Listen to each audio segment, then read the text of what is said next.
আচ্ছা আরিফ ভাই, আমার জনধন বন্ধন কার্ডে একটু সমস্যা আছে। আমি আরেকজনের লোকের কাছে গেছিলাম, তার কাছে অনেকদিন ঘুরছি, আবার চেয়ারম্যানের কাছেও ঘুরছি, কিন্তু আমার কোনো কাজ হইতেছে না। এখন আমি কি করব?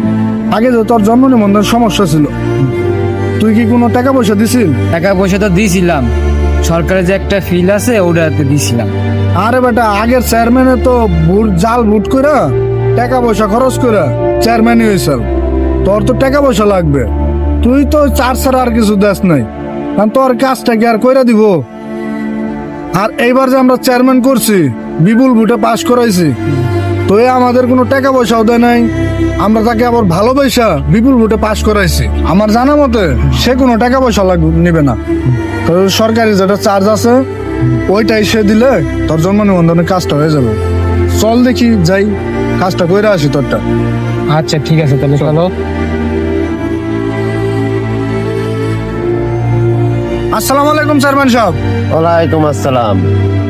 চেয়ারম্যান সাহেব, ওই বেচারার জন্ম নিবন্ধনে একটু সমস্যা হয়েছে, তো এটার জন্য অনেক আগে ঘোরাঘুরি করছে, কিন্তু কোনো লাভ হয় নাই। আজকে আমারে কইলো যে ভাই এই সমস্যা, আমার জন্ম নিবন্ধনে একটু সমস্যা, যে একটু ঠিক করে দেন না গুনা। পরে আমি বললাম চল চেয়ারম্যানের কাছে, আপনার কাছে এই কারণে আইছি। নিবন্ধন কার্ডে কি সমস্যা হয়েছে? জন্ম নিবন্ধনের কার্ডে আপনার যে সার্টিফিকেটের লগে আর জন্ম নিবন্ধনের কার্ডের লগে মিল নাই, এটাই সমস্যা। ও, এই ব্যাপার। কাগজপাতি সবকিছু কি নিয়ে আসছো? হ্যাঁ চেয়ারম্যান সাহেব, সবকিছু নিয়ে আসছি। ও, কাগজপাতি নিয়ে আসছো না?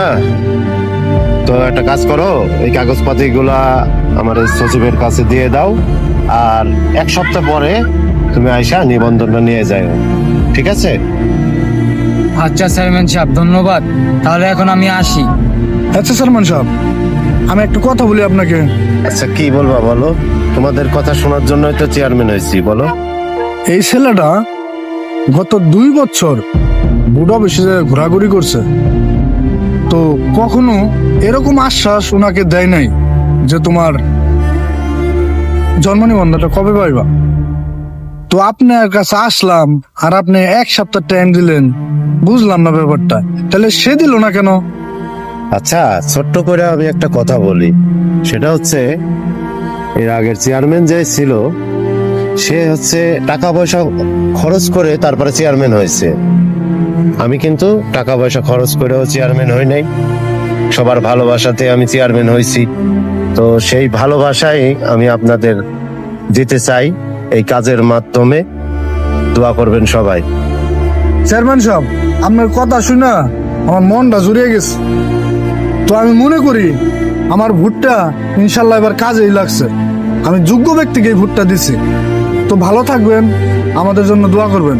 তো চেয়ারম্যান সাহেব আসি, আসসালামু আলাইকুম। আসসালাম। তো এটা আমাদের মনে রাখতে হবে, টাকা পয়সা না খেয়ে একটি যোগ্য ব্যক্তিকে যোগ্য স্থানে বসানো।